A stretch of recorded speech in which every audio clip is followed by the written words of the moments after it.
Two important questions in today's lending environment are, number one, how do we navigate the difference between presenting options to our clients and or just telling them and or giving them what the interest rates are?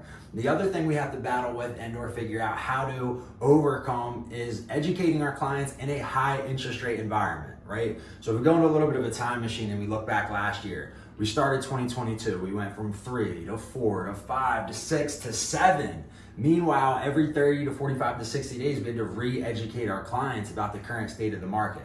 So what I wanted to do is just share a couple strategies that Team C and our branch has used to help educate clients, make sure they're excited, make sure they're comfortable, and just let them know what's out there. So number one, in terms of how do we give them options versus telling them what the rate is, first, we always like to simplify. So what we've been coaching our team is when we're having conversations with clients, we want to talk to them about everything but the mortgage, right? So the first thing, obviously we're going to go over key essentials and important things about their transaction. But first I want to connect with them as people. I want to know if they're excited about what they're doing this weekend. I want to know how their morning's going, and I want to get back to the fundamental sales to build a rapport with these individuals and get out of them just being a future homeowner.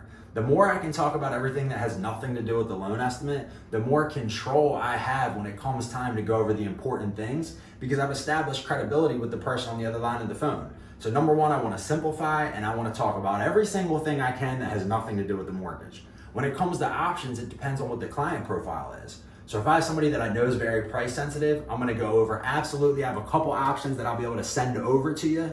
And what I've also been telling the team to do is keep the language as simple as possible. Listen, I'm gonna send something over to you. Give me a call when you get it. Let's talk through it together. Or, hey, I know where we wanna be. I'm gonna make sure we're below what the goals are so we can help accomplish them. Market, this has really been a big one for us that we've used the last 2 years. The market is here. I'm gonna make sure we're below. So today, listen, you can go on Google. You see Bank of America, Wells Fargo. You walk in anywhere right now, the rate's gonna be in the low 7s. I'm gonna make sure we take care of you and we're below that, right? So even if it's $6.99, it's just like when you go to Costco or Sam's Club, you feel like you're getting a steal. It's $9.99. I didn't pay $10, I paid $9.99. And that's what we're doing to help navigate our clients through the current market. We're gonna help them get a below market deal. Every opportunity we have, we're gonna explain how closing costs work and that they can be negotiated. Doesn't mean it's guaranteed, but we let them know that whatever agent they're working with, they're the best. They are the best at negotiating closing costs. Doesn't mean the seller's gonna agree to give everything, but we might get a few $1,000s and that can be applied towards financing to make sure we're getting you the best deal possible.